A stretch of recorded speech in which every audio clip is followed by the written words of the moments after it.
Amado coração, estamos iniciando mais um programa vocacional, Vocação, um chamado de amor. Aqui na Rádio Alvorada, a Catedral do Ar, a Rádio da Família, onde juntos queremos sempre mais intensificar em nós, em torno a nós, a cultura vocacional. Para o nosso programa de hoje, que será um programa mais para recuperar as atividades que fizemos ao longo deste ano, nós estamos hoje com a presença do Vitor. Seja bem-vindo, Vitor. Olá, padre. Olá, meu companheiro que está aqui do lado. Olá a todos que nos ouvem pela Rádio Alvorada e nos acompanham pelas redes sociais. Também acolhemos o companheiro do Vitor, mas que é nosso querido Maicon. Seja bem-vindo, seminarista do 3º ano que está concluindo a etapa do discipulado. Olá, padre, saudações também ao meu companheiro Vitor, grande amigo de caminhada, saudações também a todos os que nos acompanham e nos escutam pela Rádio Alvorada, Catedral do Ar. Amado coração, nós queremos pedir, juntamente com as palavras de Dom Albano, a graça de que a nossa igreja possa sempre mais rezar pelas vocações e também que do coração da humanidade surja santas vocações para a igreja e para o mundo. Nesse sentido, demos continuidade ao nosso programa, em nome do Pai, e do Filho, e do Espírito Santo. Amém. Rezemos com Dom Albano, pedindo por santas vocações em nossa igreja. Senhor, enviai vocações. Senhor, enviai vocações. Senhor, enviai muitas vocações. Senhor, enviai muitas vocações. Senhor, enviai muitas e santas vocações. Senhor, enviai muitas e santas vocações. Senhor, enviai muitas e santas vocações para a Igreja de Londrina. Senhor, enviai muitas e santas vocações para a Igreja de Londrina. Senhor, enviai muitas e santas vocações para a Igreja de Londrina e do mundo. Amém. Senhor, enviai muitas e santas vocações para a Igreja de Londrina e do mundo. Amém. Gostaria de dar o abraço aos meus pais que sempre nos acompanham, também a Michele, a minha sobrinha Maria Eduarda, também saudar a Valdelice do Parque Ouro Verde, que sempre está nos acompanhando, sempre acompanhando o programa vocacional, e tivemos a graça de nos conhecer na peregrinação no sábado passado. Também ao Enzo de Prado Ferreira, toda a sua família, que um jovenzinho que nos acompanha todo sábado, né? Até disse para ele, quem sabe aí não está surgindo no coração uma vocação presbiteral. Então, o Enzo, toda a sua família, um abraço fraterno a vocês. Também a todos os peregrinos que participaram da peregrinação do decanato de Porecatu. Foi sábado passado, juntamente com os peregrinos da Pastoral do Dízimo. Este mês a igreja em Londrina está dedicando-se a refletir, né, sobre a importância da partilha, nós entrarmos nessa dinâmica da partilha para que nós continuemos sempre mais enviando e propagando a palavra de Deus, a boa nova, aos corações da humanidade, sendo que a partilha faz parte da essência, da identidade do cristão, né? Então, nossa gratidão também, Padre Isaac e toda a Pastoral do Dízimo, que estiveram nesta peregrinação do sábado passado. Nós estamos celebrando neste final de semana a dedicação da Basílica do Latrão. E essa basílica é muito importante para a nossa fé católica, porque é a primeira igreja construída, a primeira edificação sacra dedicada para o culto cristão. Muito interessante recuperarmos a história da Basílica do Latrão. Lá o Vitor esteve, né, Vitor, presente na Basílica, nesse lugar onde nós temos este terreno que foi doado pela família de Constantino, porque no início da igreja, nós sabemos, não se podia ainda construir templos sagrados dentro dos muros de Roma, e lá então Constantino, juntamente com sua mãe, teve essa ideia de doar as terras da família para edificar a primeira basílica cristã no Ocidente, a Basílica do Latrão, que, se nós formos olhar, ela tem toda a planta, a arquitetura, todo o estilo da Basílica de Maxêncio do Fórum Imperial, que é praticamente uma réplica, porém com elementos católicos, elementos cristãos. Ali surge, como diz Pecklers, toda a referência da liturgia, né? Nós que gostamos da liturgia e celebramos bem os mistérios, recordar da Basílica do Latrão é recordar aonde surge grandes símbolos litúrgicos, tanto é que no forro da Basílica podemos ver claramente refigurado incenso, o turíbulo, né? Porque conforme nós sabemos, e diz Ilma, o Constantino doou para o Papa, para o Bispo de Roma, este turíbulo, esse recipiente pequeno, para então queimar o incenso e assim fazer uso deste na liturgia. Ali nós temos a referência. Também o báculo, segundo Pecklers, quando o bispo saía do Palácio Apostólico e se dirigia à Basílica do Latrão para celebrar, então ele ia apoiado, né, inicialmente com um caduceu, depois evoluiu para o báculo que nós conhecemos hoje. Está lá refigurado também no forro da Basílica do Latrão. E outros elementos litúrgicos, né, que nós temos presente na liturgia, naquela região que surge todo o simbolismo que nós hoje celebramos em espírito e vida. Ali está também o batistério do Latrão. Imaginemos o império todo se convertendo ao cristianismo, então precisava de uma pia, né, de um batistério maior para comportar toda a população de Roma. E ali então nós temos todo esse significado do octagonal, aonde a questão da imersão, né, que nós sabemos, no início da igreja era mais de comum, não a ablução, mas a imersão 3 vezes na água, né? Daí surge todo o mistério do batizai, né? A pessoa resplandecente, a pessoa iluminada, a pessoa que fez a experiência, né, batizai, do afogamento para ressurgir em Cristo e ser esta ícone de Cristo ressuscitado no mundo.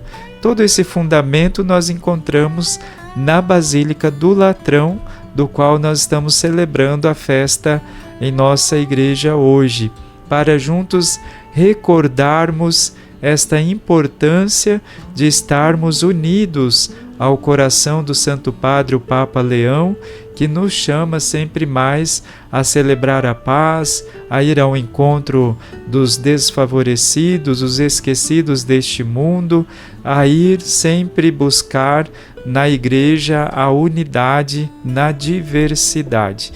E então nós somos chamados neste final de semana a estarmos contemplando esta realidade da nossa igreja na celebração.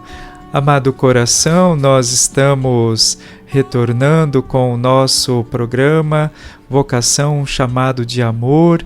Nós estamos nesta festa da Basílica do Latrão e o Vitor então agora vai partilhar um pouquinho. Vitor, o que você sentiu lá visitando a primeira igreja, né, primeira edificação sacra que nós temos da nossa história na liturgia? O que você sentiu atravessando a Porta Santa da Basílica do Latrão? Bom, para iniciar, vamos contextualizar que a Basílica de São João Latrão foi a primeira basílica papal que a gente de fato visitou em Roma. Depois, no mesmo dia, a gente acabou visitando Santa Maria Maggiore e São Paulo Fora dos Muros, e no dia seguinte só que a gente entrou em São Pedro. Então, das 4 portas santas que a gente atravessou, São João Latrão foi a primeira. Só que, experiência particular minha falando, São João Latrão sempre foi a minha basílica papal preferida das 4, assim. Por um motivo que entra no que o senhor padre falou, que é a questão de São João Latrão ser a mãe de todas as igrejas. E ela tem um simbolismo que eu lembro que eu citei isso em Roma, que me causava ao mesmo tempo estranheza e admiração. Porque as basílicas papais, isso para quem vai para Roma, ela é uma atração turística. Então você vê muito turista nas 4 basílicas papais. Em São Pedro, então, é turista para todo lado. E é incrível como essa quantidade de turista parece não ser proporcional. Então você tem São Pedro lotado, e São João Latrão era bem poucas pessoas. Não dá para comparar, por exemplo, com São Paulo Fora dos Muros, que realmente não tinha ninguém. Mas São João Latrão tinha muito poucas pessoas. Só que quando a gente entra no valor espiritual, e eu lembro que eu citei isso em Roma, que pra gente, como católico, a gente pode dizer que São João Latrão é até mais fundamental do que São Pedro.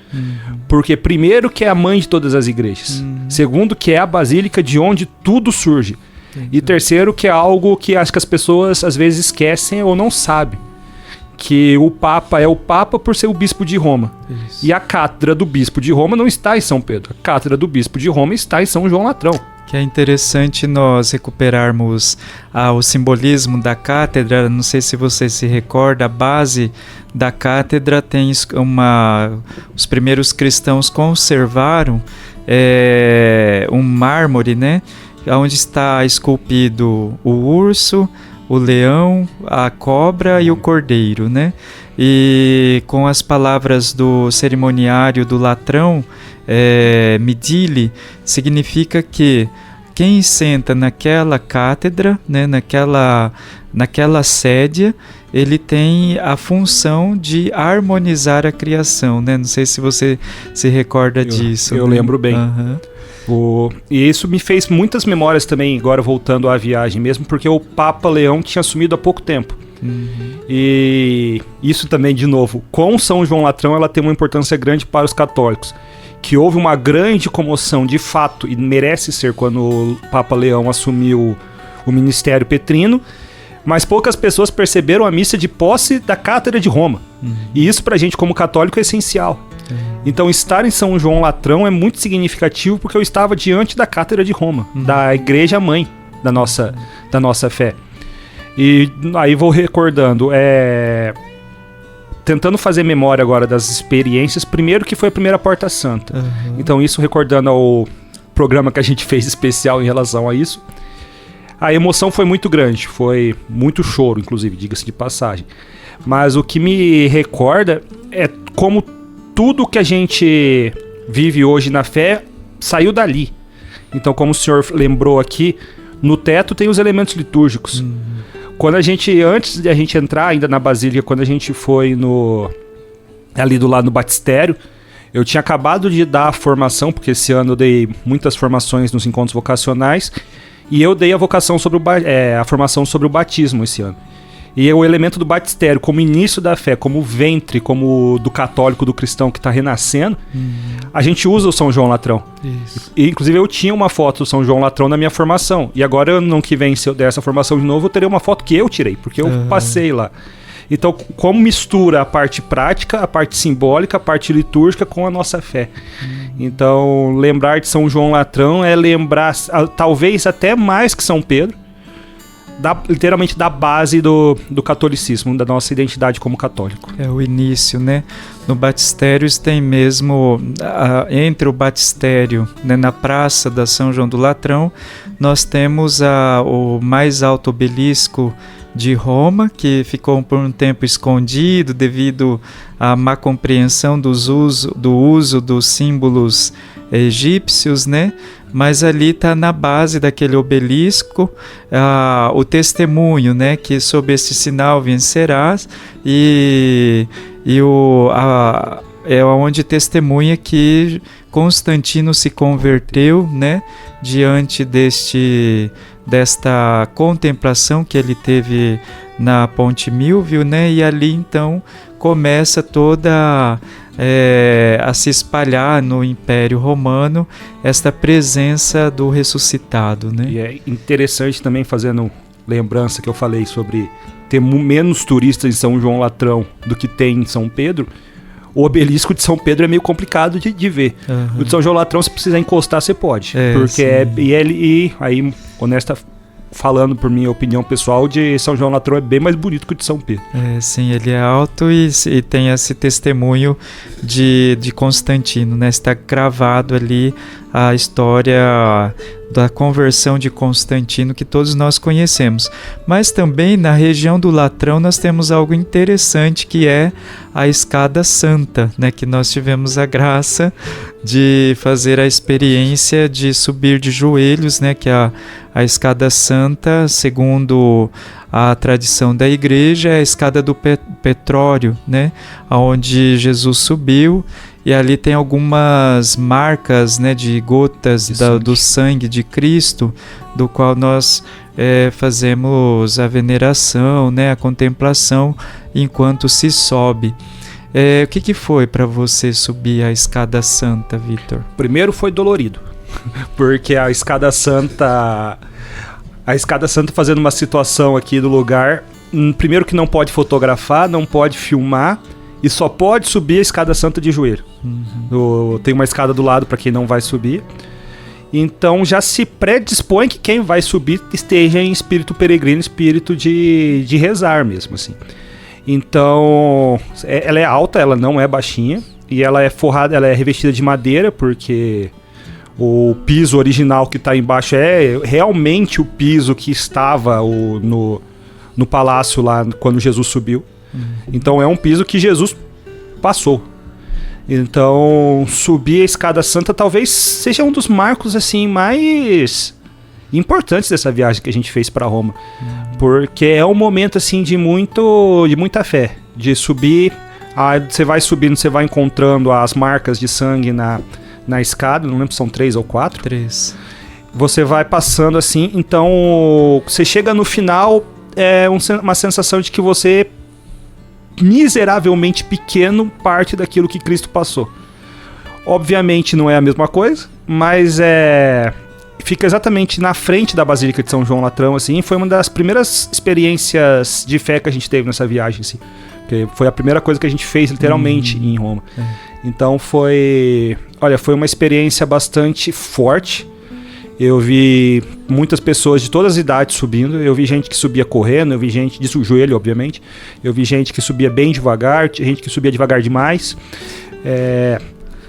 Mas foi uma experiência assim, bem marcante. E a gente vai subindo sempre no espírito de oração, assim, e associando isso com a origem do cristianismo, associando isso com o obelisco, como o padre falou, com o batistério. É uma experiência de voltar à origem do catolicismo. Ali eu tive a graça de subir aquela Escada Santa no ano da Misericórdia. O Papa Francisco permitiu que tirasse, né, a escada de madeira para fazer limpeza e tal. E eu tive a graça de subir na própria escada mesmo, né? Que o Papa permitiu os peregrinos naquele ano de fazer essa experiência. É divino, é algo único mesmo, e que fica para nós, né? Porque ali também na Escada Santa foi aonde surgiu a liturgia das horas, como nós compreendemos, o breviário, né? Toda essa mística que nós temos de marcar as horas, deixando Deus cada vez mais transparecer a sua santidade na temporalidade humana, na nossa vida, na nossa cotidianeidade. Celebrar a Basílica do Latrão é recuperar esta importância do zelo de Jesus, como nós escutamos no Evangelho de João 2, 13 e 22 que nós escutaremos nesta celebração festiva, aonde aparece a palavra zelos, ou seja, o zelo, o cuidado, né, de Deus para com o templo, para com o espaço sagrado, mas para conosco, que também nos tornamos este espaço, este templo, como nos diz Orígenes. As nossas almas são os templos, é o templo de Cristo no mundo hoje, do qual nós somos chamados a zelar, né? E quando nós vemos essa presença de Jesus, né, que se revolta porque o templo ali estava corrompido, né, através da mercadoria, dos cambistas, ali é muito interessante o que diz Heraclon, né, que o chicote que Jesus pega para expulsar os mercantes, os cambistas, significa o Espírito Santo. O Espírito Santo que faz desaparecer do templo sagrado a maldade, a falta de gratuidade, né, o comércio que às vezes nós deixamos transparecer nessas relações. E aqui vale-nos uma pergunta, né? Como que está o nosso templo interior, né? Será que nós precisamos dessa presença do Espírito para expulsar aquilo que não faz parte da nossa natureza, para fazer desaparecer a maldade do coração, né? É um tempo propício nesta semana que celebramos o Latrão. Depois, Orígenes vai dizer assim ainda que muitos daqueles que se permitem entrarem na dinamicidade dos israelitas, né, dos cambistas, dos cambistas do passado, hoje são aquelas pessoas que vão manchando a igreja com os seus comportamentos, a sua vida, o seu modo de ser e estar na igreja, né? São os novos cambistas na atualidade, na vida da igreja hoje, do qual nós somos chamados a estarmos atentos se a nossa realidade, a nossa modus orandi não favorece esse tipo de comportamento, né? Mas Jesus, então, manifesta a sua autoridade àquele povo quando ele, nas palavras de Hilário, fala sobre a destruição e reconstrução do templo, que é o próprio corpo dele, que será então celebrado em espírito e vida em toda a humanidade, a sua ressurreição. E nós somos chamados então a deixar revelar em Cristo e em nós, com as palavras de Lactâncio, esta realidade da ressurreição. Falar de ressurreição é falar da presença de Jesus na nossa vida, que nos chama cotidianamente, que vai ao encontro do nosso coração, do nosso templo vivo, da nossa alma, do nosso espírito, para nos regenerar e nos salvar. A vocação, ela é sempre dentro de um itinerário, dentro de um encontro, de uma experiência. E nesse momento, falando de experiência vocacional, queria convidar o Maicon a falar um pouquinho o que ele sentiu este ano, né? Também já o Maicon, embora terá ainda alguns programas conosco, mas já está saindo do discipulado, né? Poderia partilhar para nós, Maicon, como que foi este ano jubilar as experiências vocacionais? Bom, padre, acredito que primeiramente, né, o ano jubilar ele trouxe para nós esse sinal de esperança dentro da própria experiência com os vocacionados, né? Então, nós notamos bastante isso, né, principalmente nos momentos ali de partilha, né, que houve entre nós e os vocacionados, seja as partilhas à mesa, né, tanto que essas partilhas à mesa eu achei interessante porque foi uma das coisas que mais marcou, né, a vida dos vocacionados, né, esse sentar-se, esse estar juntos, né, foi um dos aspectos que mais marcou tanto a nós seminaristas, né, nós que acompanhamos, né, todo o processo de discernimento vocacional deles, todo o processo de experiência vocacional, né, de experiência com o chamado de Deus, mas também os outros momentos, né? Acredito que as formações, né? Eles mesmos ressaltaram isso, né? Em alguns vídeos, né? Que foram postados, né? Eles mesmos ressaltaram que essa experiência das formações, né? Das partilhas, foram algo que trouxe, né? Acredito que alimentou essa chama da esperança, né? No coração deles, né? Tanto a chama da esperança na própria vida cristã de cada um deles, né? Como também no chamado, né? O chamado vocacional. E Vitor, você que foi um dos formadores, né? Quais foram, assim, os conteúdos que os meninos vivenciaram? Porque também na partilha, né, na conversa individual com eles, ficou muito presente isso que o Mike falou, a partilha à mesa, mas também os conteúdos que você, juntamente com os outros, foi passando. Como que foi esse itinerário para nós?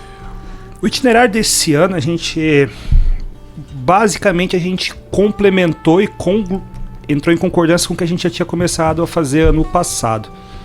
Então, ressalto aqui que essa importância de ter um itinerário programado desde o primeiro encontro. Então, nossas formações, o Padre Wendel é o assessor espiritual, o Michael estava presente também desde esse momento, a gente sempre fez a programação para abranger todos as esferas, as dimensões da vocação.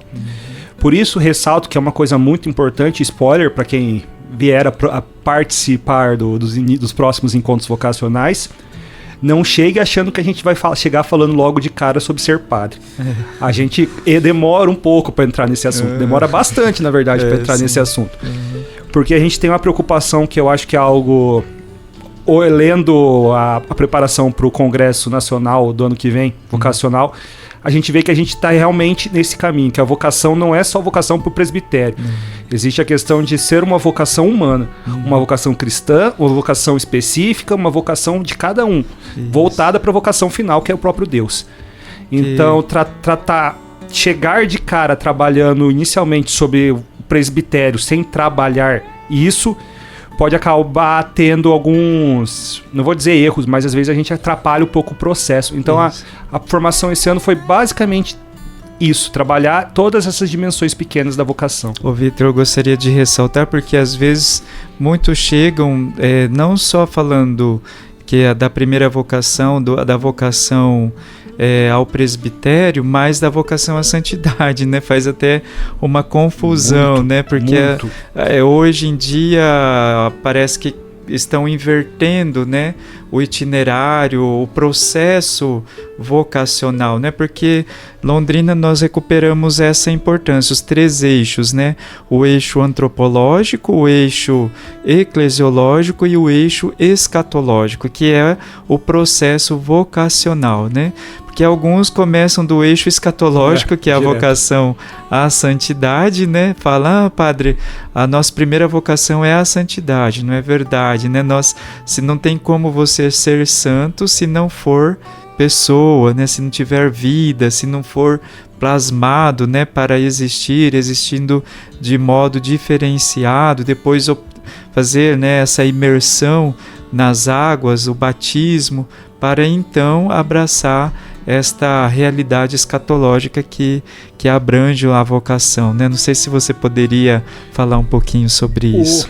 O que eu acho muito interessante, e eu acho isso falando com alguém que deu formações esse ano para esses meninos, e que eu vejo na realidade deles, é como a gente às vezes tira eles da zona de conforto sem querer.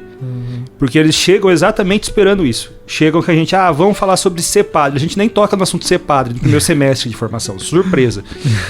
Então, e por incrível que pareça, e falo por mim, as formações mais interessantes, não que as últimas não tenham sido, mas foram as do primeiro semestre. Aí falo por mim mesmo na questão, por exemplo, a formação sobre os pés, para mim, que estudou antes da formação, é muito interessante.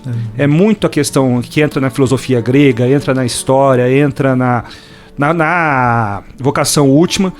E a gente não está falando sobre ser padre. E se a gente não tiver esse entendimento, a gente não consegue chegar a um discernimento coerente, correto. Então hoje, graças a Deus, isso é uma coisa que a gente sempre fala para os vocacionados. Estar no encontro vocacional não quer dizer que você vai entrar no seminário. Estar no seminário não quer dizer que você vai ser padre. Mas hoje a gente pode afirmar com certeza, depois de 2 anos nesse processo, que a gente sabe que pelo menos os que chegam no final, que fazem todo esse percurso, estão tendo um discernimento muito mais completo para poder tomar essa decisão. E esse discernimento faz parte do nosso itinerário vocacional, do qual nós somos chamados a celebrar cotidianamente.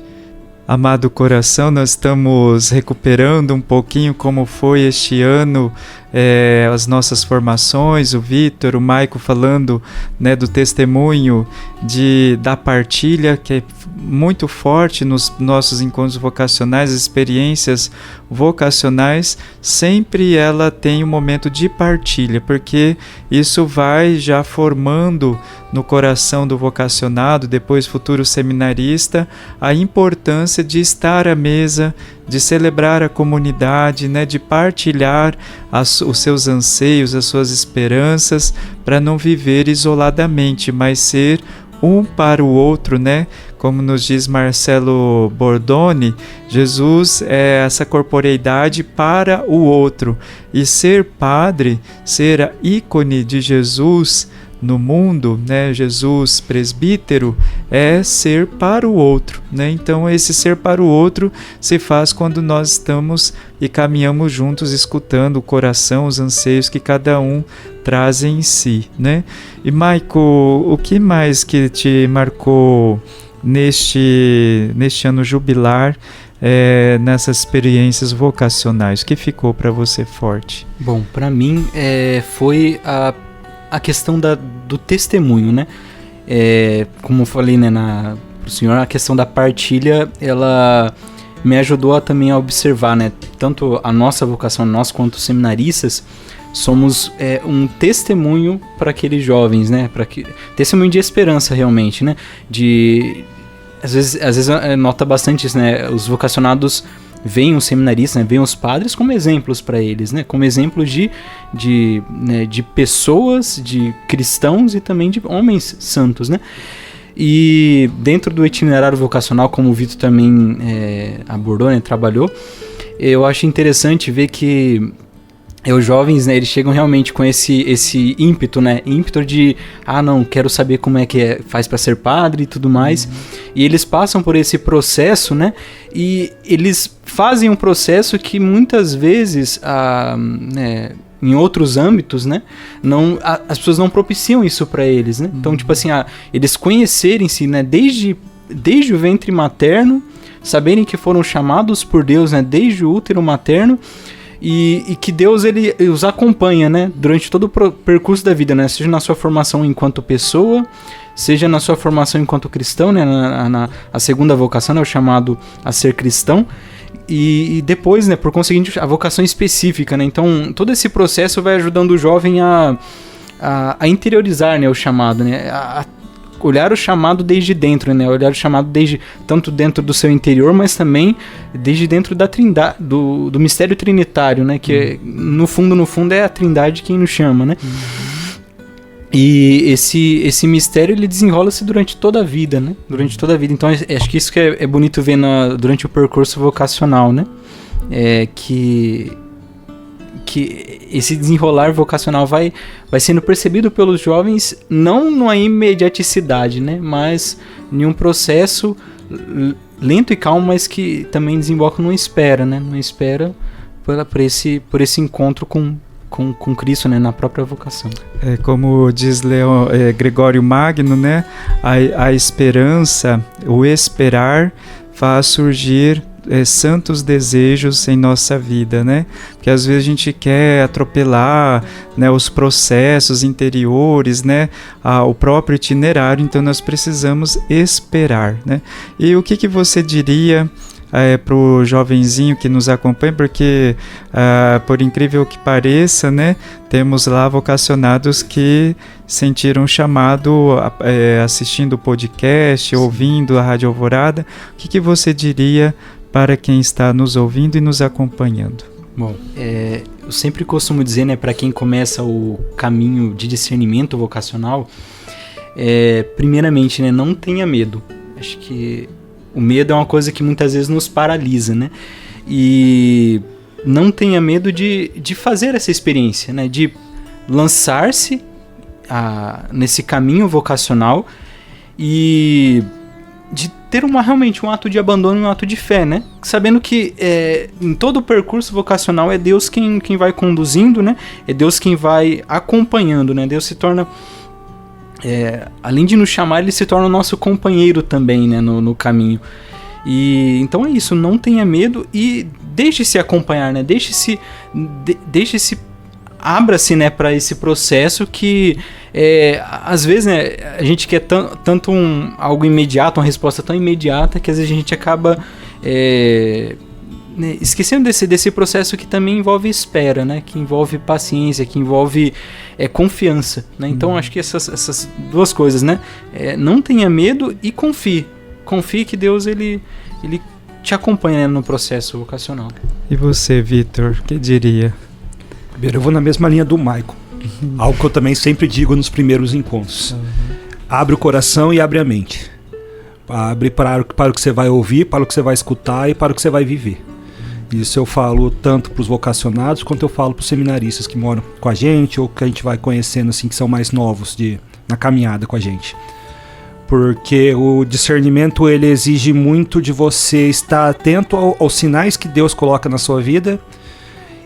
Só que a gente está lá para ajudar você a entender esses sinais. Então, às vezes, acontece muito da gente chegar com gente com a cabeça e com o coração muito fechado, ou com a certeza de que é e não sabe, ou com a certeza de que não é e que também não sabe. Então, o que eu falo é, se você sente, nem que seja uma fagulha, um pedacinho, assim, você deve abrir seu coração e abrir a sua mente para essa experiência. Como eu disse antes, não é estar na experiência vocacional não necessariamente quer dizer que você vai entrar no seminário. A gente já teve casos de gente que não entrou, mas se sentiu extremamente grato pela participação, porque ajudou na evolução da pessoa como ser humano. E no final das contas é isso que a gente está buscando, né? A gente está buscando pessoas que tenham vocações acertadas. Essa é nossa missão como serviço de vocacional. E pra gente, vocação acertada, no final das contas, é vocação feliz. Muito bem, é a frase que o arcebispo trouxe para nós em agosto, né? A vocação acertada é vocação feliz. E nós, falando do serviço de animação vocacional, pegando o ensejo do Vitor, né? Nós estamos, neste final de semana, hoje, sábado, vamos ter esse encontro importante na Catedral, que é já fazendo menção ao Congresso Vocacional do ano que vem, que estará unido, né, juntamente aos 70 anos da Diocese de Londrina. Então, Vitor, você poderia falar um pouquinho, porque nós já queremos preparar o seu coração, porque o ano que vem, hoje o SAV estará reunido na Catedral para justamente planejar as ações do ano que vem. Então, o ano que vem nós vamos estar bem concretamente, a sua paróquia, né, a sua comunidade, com certeza vai estar celebrando, primeiro, os 70 anos da Diocese, mas unido a esta mística vocacional, onde nós queremos que cada comunidade possa ter a sua equipe vocacional. Fala um pouquinho para nós, Vitor, você que esteve lá no regional, né, sentiu como que vai ser e pode deixar assim brevemente algumas palavras do que nós vamos viver o ano que vem. Ano que vem, de maneira informal, porque ano retrasado foi de fato um ano vocacional, e ano que vem será um ano, de certa maneira, vocacional para a gente também. Tudo com base na 5º Congresso Nacional Vocacional. Então, a partir desse 5º Congresso, como proposto na reunião que a gente estava presente, a ideia é essas discussões também começarem nas bases, paróquia, seminário, em cada regional, para isso subir para a discussão nacional. O que tem que ser comentado e que deve ser citado, que é o mote do tema do Congresso Nacional esse ano e que vai ser o mote do nosso ano que vem, como paróquia, como diocese, que é comunidade vocacional. Porque quando a gente não está falando necessariamente de toda hora vamos, achar padres em todas as dioceses. A gente está falando em criar uma esfera, um sentimento, um modo de ser vocacional em cada comunidade, para que dentro de cada comunidade a gente possa fazer um discernimento prévio da sua vocação, seja vocação religiosa, seja vocação matrimonial, seja vocação leiga ou presbiteral, no final das contas, que também é uma das nossas vocação. Então, esse é o lema: encontrar e construir o espírito de comunidades vocacionais em cada comunidade, em cada paróquia. Então vamos já nos preparando para o ano que vem, para essa realidade, celebrar os 70 anos da Diocese, celebrando as comunidades vocacionais. Nós queremos agradecer a cada um de vocês que estiveram conosco em nosso programa vocacional. É sempre uma graça, é sempre uma bênção a sua presença entre nós. Agradecemos, o sim, a resposta dos até agora 13 novos seminaristas para o propedêutico 2026, ainda faltam 2 ali para dar a resposta sim, ou vai ainda continuar o processo de discernimento. Então, desde já, agradecer e se sintam acolhidos, para esta realidade da continuidade do discernimento vocacional. E também a todos os seminaristas que estarão no próximo sábado, sexta, sábado e domingo em Maringá, participando do convívio, onde sejam os novos seminaristas do propedêutico 2026, seminaristas do propedêutico deste ano e o discipulado, a filosofia, estarão presentes, celebrando sempre mais o encontro, a vocação, a graça e a missão. Vamos pedir a Nossa Senhora que possa nos ajudar e interceder por nós, por mais e santas vocações em nossas comunidades. O Senhor esteja convosco. Ele está no meio de nós. Por intercessão de Nossa Senhora, Mãe das Vocações, desça sobre vosso coração a bênção de Deus Todo-Poderoso, o Pai, e Filho e Espírito Santo. Amém. Um abraço e um beijo no seu coração. Celebremos sempre a nossa vocação, que é salvação para a nossa vida.